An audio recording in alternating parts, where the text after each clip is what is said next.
在澳洲，学医的途径究竟是怎样的？学医的隐藏门槛又有哪些？这期我们继续和澳洲国家级专家 Dr. Kate Allen 聊一聊揭秘澳洲的学医之路。他在墨尔本顶级的皇家儿童医院做医生25年。这期他给了澳洲华人学生一些很中肯的建议。You've been a doctor in Royal Children's Hospital for 25 years already. What do you think is the most difficult thing in that stage? So there are lots of different ways to care for people and to be in the health professional environment. So being a doctor or a nurse or a physiotherapy or an allied health worker. And some people get into medicine and some people don't.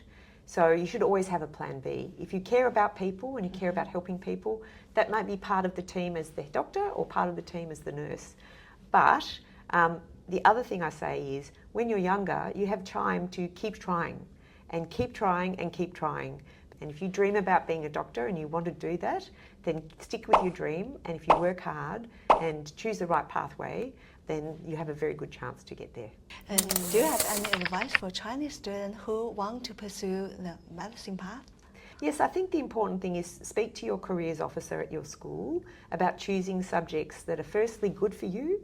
If you don't enjoy the subject, you won't do well because it's very hard to spend the long hours you need to do well in the subject. And then secondly, there are certain requirements for getting into medicine. You do need to be able to do mathematical methods, so you need to be able to pass and do well in maths, and you also need to be able to do chemistry or at least do a catch-up subject before you start medicine. So those are two important subjects that you need to be able to do, and you also have to be able to do well in English to get into university. From your point of view, do you think Chinese students have any cultural or language barrier if they choose the medicine career?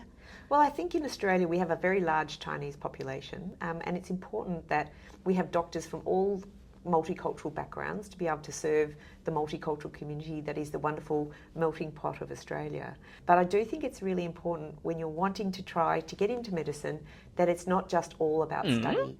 You have to understand how to make good judgments, how to understand people's perspective and to be empathetic to them. The next question is something Chinese parents will very interested in. What is the career path in Australia to becoming a doctor? So there are many career paths actually. So in the past, you either got into medicine or you didn't. There are direct entry courses in each state. So in Victoria, Monash is a direct entry course, which means if you get accepted to Monash 5 years later, if you pass each year, you will become a doctor. There's also graduate entry, and so you can go through virtually any other course. There's certain requirements, and then you apply to go to the graduate entry after you've done your undergraduate. So Melbourne University, for instance, has a graduate entry program where you can do biomedicine or science or sometimes other degrees and then have a pathway into medicine. So there are different pathways, both in Victoria but in every state in Australia, because there are other requirements, different ability to get into other states.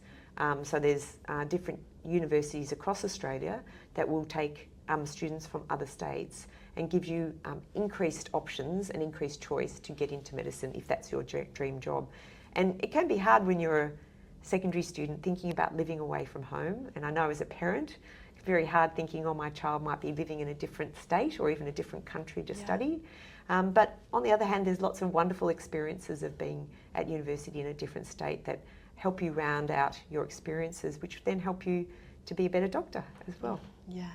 这里是澳洲120万华人的真实大白话，欢迎点赞、关注加收藏哦。